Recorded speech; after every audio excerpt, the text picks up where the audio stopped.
ఇది కథానిక. Hello everyone, అందరికీ నమస్కారం. నేను మీ జేఎస్వి. ముందుగా మీ అందరికీ కూడా నా హృదయపూర్వక ధన్యవాదాలు. ఎందుకు అంటే శ్రీపదార్చన పాడ్కాస్ట్ని ఇంతగా ఆదరిస్తున్నందుకు అండ్ మీ అందరి ప్రేమని మాకు మీ డౌన్లోడ్స్ రూపంలో చూపిస్తున్నందుకు. సో పేరు పేరున మీ అందరికీ కూడా థ్యాంక్ యూ సో మచ్.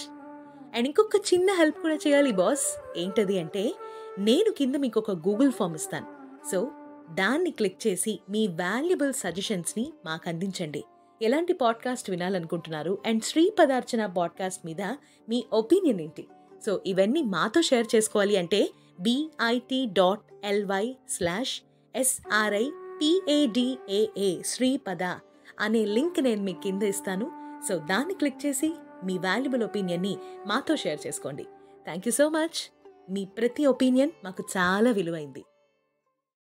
ఓం నమో వెంకటేశాయ. అన్నమయ్యకు కష్టాలు ప్రారంభమైనాయి. గుండరాజు ఆజ్ఞానుసారం దేవాలయ వ్యవస్థలో మార్పులు చేపడ్డాయి. ప్రతి కోవెలకు అనుబంధంగా ఒక వ్యాయామశాల ఏర్పాటు చేయబడింది. 6 నుండి 60 ఏళ్ల వయసుగల పురుషులందరూ కూడా అందులో తమ తమ తీరిక సమయాన్ని బట్టి ఎప్పుడో ఒకప్పుడు శిక్షణ పొందవలసిందే.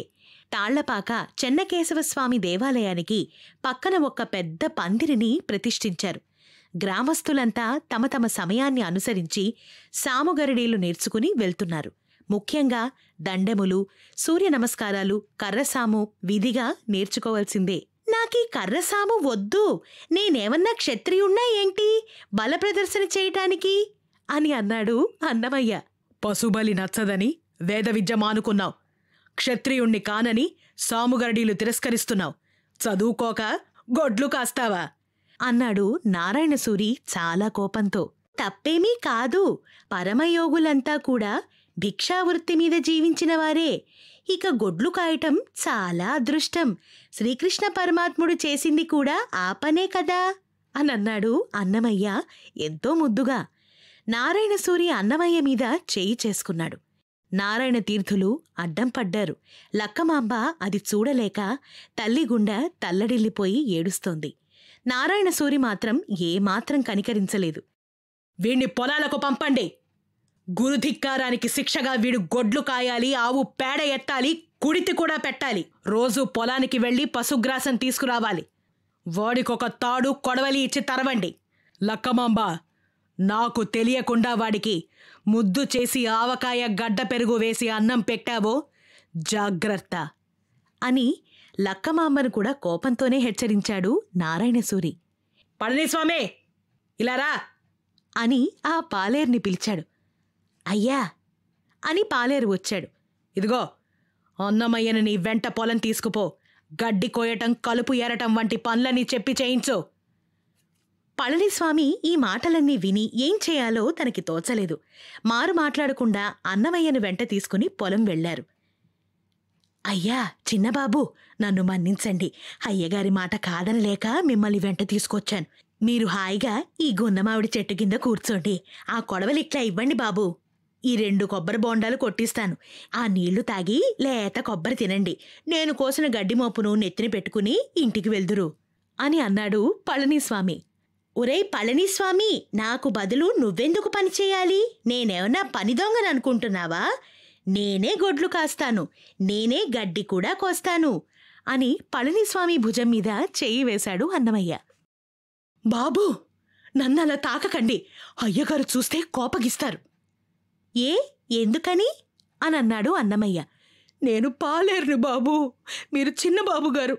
నేను మీకు సేవ చేయాలి కానీ మీరు నా భుజం మీద చెయ్యేసి ఆట ఆడకూడదు బాబు అంటూ పళనిస్వామి కాస్త భయంతో బాధతో చెప్తున్నాడు. ఎందుకని అని అన్నమయ్య మళ్ళీ అడిగాడు. అదంతే బాబూ, అదంతే. ఒరేయ్ పళనిస్వామి, మా అమ్మ శ్రీకృష్ణుని కథ చెప్పిందిరా.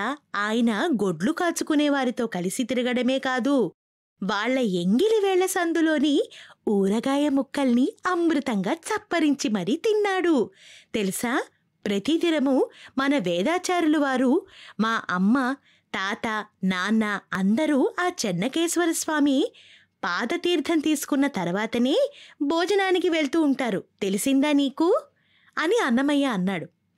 అయ్యా, నాకీ శాస్త్రాలు సట్టుబండలు ఏమీ తెలియవు. కథలు కాకరకాయలు ఏమీ లేవు. నాకు తెలిసిందొక్కటేనయ్యా, మీరు నా భుజం మీద చెయ్యేస్తే అయ్యగారు నా డొక్క చీరేస్తారు. అందుకని మీరు కొంచెం దూరంగా నడవండి అని అన్నాడు పళనిస్వామి. చిన్న అన్నమయ్య మనసు చివుక్కుమంది. సమాజంలో ఈ అంతరాలు ఎందుకు వచ్చాయో అన్నమయ్యకు అవగాహనే కాలేదు. కథలు కాకరకాయలు అనేసరికి కాసరకాయలు కనిపించాయి. అబ్బో, ఎన్ని కాసరకాయలు! వెల్లుల్లి దంచిపెట్టి వేపుడు చేస్తే అబ్బబ్బబ్బా ఎంత బావుంటుందో అంటూ పళనిస్వామి తాటి చెట్టుకు చుట్టుకొని పెరిగిన కాసర తీగల నుంచి బుట్టలోకి చిన్ని చిన్ని కాసరకాయలని కోస్తూ వేస్తున్నాడు. అన్నమయ్య గడ్డి కోశాడు. కొడవలి పట్టుకోవడం సరిగ్గా రాక అవస్థపడుతున్నాడు. గాలికి రెపరెపలాడుతున్నటువంటి గడ్డి మరకలు అన్నమయ్యను పలకరించాయి. ఆకాశంలో ఎగిరిపోతున్న కొంగలు అన్నమయ్యతో పరాచికాలాడాయి. రివ్వున వీస్తున్న వాయువు వెంకటేశ్వర నామాన్ని అన్నమయ్య చెవిలో ఊదిపోయింది. ఒరేయ్ పళనిస్వామి, ఏదైనా మంచి పాట పాడరా అని అన్నాడు అన్నమయ్య. బాబూ, బాబూ, సిన్నబాబూ, ఈ పాటిదుకోండి అంటూ ఒక చరణం వినిపించాడు.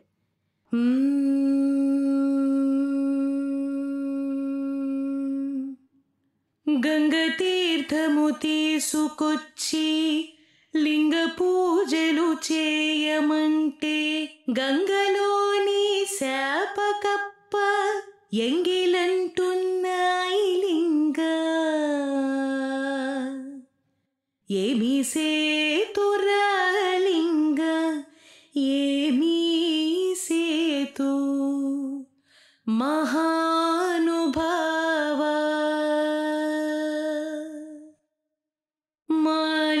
మాలింగమూర్తి అంటూ పళనిస్వామి చక్కగా ఆలపించాడు. అన్నమయ్య ఈ పాటను విని చప్పట్లు కొట్టాడు. పళనిస్వామి, ఈ కీర్తన నీకెవరు నేర్పించారా అని అడిగాడు అన్నమయ్య. చిన్నబాబు, మన సిద్ధేశ్వర స్వామి దేవాలయంలో తమ్మళ్ళ మహారుద్రయ్య లేడు, ఆయన పాడుతుండగా విని నేర్చుకున్నాను బాబు. ఆయనకు కన్నడ భాష వచ్చు. ఇదేదో కన్నడం పాటట. కన్నడంలో, తమిళంలో, సంస్కృతంలో మంచి పాటలు పదాలు ఉన్నాయి. మరి తెలుగులోనే లేవురా పళనిస్వామి? రాస్తారండి, ఎవరో ఒకళ్ళు రాస్తారు. దేవుడు దయదల్చాలే కానీ అదెంత కష్టమైన పనేం కాదు బాబు. కష్టమైన పనేరా పళనిస్వామి. మా అమ్మా నాన్న లాంటి వాళ్ళు ఎవరైనా రాస్తే బావుండు అని అన్నాడు అన్నమయ్య. అమ్మా నాన్న ఎందుకు బాబు, వాళ్ళ కొడుకు రాసినా బావుండు కదా అని అన్నాడు పళనిస్వామి. గట్టుమీద పొగడపూలు ఆ మాట చెప్పగానే చెట్టుపై నుంచి పువ్వులు అక్షింతల వలె జలజల రాలాయి. కొబ్బరి చెట్టు నుండి ఒక బోండాన్ జారి గట్టుపై నుంచి పడి దొర్లుకుంటూ అన్నమయ్య కాళ్ల దగ్గరకు వచ్చింది. పళనిస్వామి, అన్నమయ్య గడ్డి మోపులను నెత్తిమీద పెట్టుకున్నారు. ఇద్దరూ ఇంకిదోవ పట్టారు.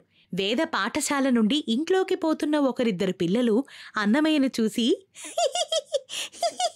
వేదం మానేసి గడ్డి కోసుకుంటున్నాడు అంటూ నవ్వుకుంటూ వెక్కిరించారు. అన్నమయ్య తల వంచుకుని ఇంటికి చేరుకున్నాడు. లక్కమాంబ గడపలో నిలబడి కొడుకు రాక కోసం 1000 కళ్లతో ఎదురుచూస్తోంది. గడ్డి మోపుని తలపై పెట్టుకుని చేతిలో కొడవలి పట్టుకుని కొడుకుని అలా చూసేసరికి లక్కమాంబకి దుఃఖం ఆగలేదు. అన్నమయ్య నెత్తిమీద నుంచి గడ్డి మోపుని దించింది. గట్టిగా కొడుకుని కౌగిలించుకుని అతని మూర్ధాన్ని కన్నీళ్లతో తడిపేసింది. ఒరే నాన్న, అన్నమయ్య, ఎందుకొచ్చిన కర్మరా నీకు నాయనా? హాయిగా వేద పాఠశాలకు పోయి కుల విద్యను నేర్చుకోక ఇవన్నీ నీకెందుకురా బాబు అంటూ ఏడుస్తోంది. నారాయణసూరి గదిలో నుంచి ఈ దృశ్యాన్నంతా చూశాడు. ఆయన మనస్సు కూడా ఒక్క క్షణం చివుక్కుమని పరితపించింది. హృదయంలోని ఆవేశాన్ని కర్తవ్యం అణచివేసింది. కోపాన్ని నటిస్తూ బయటికి వచ్చి, కొడుకు చేసిందానికి కొట్టవలసింది పోయి ఇంకా బుజ్జగిస్తున్నావేమిటే? చేసిన నిర్వాకం చాలుగానే వాణ్ణి స్నానం చేసి అఘోరించమను అని కోపంగానే అన్నాడు నారాయణసూరి. అన్నమయ్య స్నానం చేసి సంధ్యవార్చుకుని అన్నానికి కూర్చున్నాడు. లక్కమాంబ కొడుకుకు కమ్మని సున్ని ఆవకాయ వడ్డించింది. కుంపటి నిప్పుల మీద కాల్చిన వేడివేడి అప్పడాలు కూడా వేసింది. ఆకలి మీద ఉన్నాడేమో అన్నమయ్య తీవ్రంగా తింటున్నాడు. నారాయణ తీర్థులు లోపలికి వచ్చాడు. మనవుణ్ణి పలకరించాడు. ఒరే చిన్ని, గడ్డి కోయడం కష్టంగా ఉంది కదూ అని అన్నాడు నారాయణ తీర్థుల వారు. లేదు తాత, చాలా హాయిగా ఉంది. ప్రకృతి ఒడిలో బడిలో చదువుకోవటం ఎంతో బావుంది అని అన్నాడు అన్నమయ్య. వద్దురా చిన్ని, మన వంశంలో ఎవ్వరికీ లేని కష్టం నీకెందుకు? రేపటినుంచి చక్కగా చదువుకో ఏ అని అన్నాడు నారాయణ తీర్థుల వారు. అన్నమయ్య మాట్లాడడం లేదు. నారాయణసూరికి ఎక్కడ కోపం వస్తుందోనని లక్కమాంబ భయపడుతోంది. అయ్యే మొక్క ఆకుల్లోనే తెలుస్తుందన్న సామెతలాగా వీడి చదువు సంధ్యల వైఖరి ఇప్పుడే తెలుస్తోంది. రేపటినుంచే పళనిస్వామి పని కూడా వీడికే అప్పగించండి. ఈ మాటల్ని అంటూ నారాయణసూరి స్నానానికి వెళ్లిపోయాడు. అన్నమయ్య పక్క మీద పడుకున్నాడు. కాని నిద్ర రాలేదు. తండ్రి మాటలు శూలంలాగా గుండెల్లో నాటుకుపోయినాయి. ఎవరీ తండ్రి, ఎవరీ తాత, ఎందుకు తనీ ఊళ్ళో పుట్టాడు అనేటువంటి ప్రశ్నలు అన్నమయ్య మదిని తొలిచేస్తున్నాయి.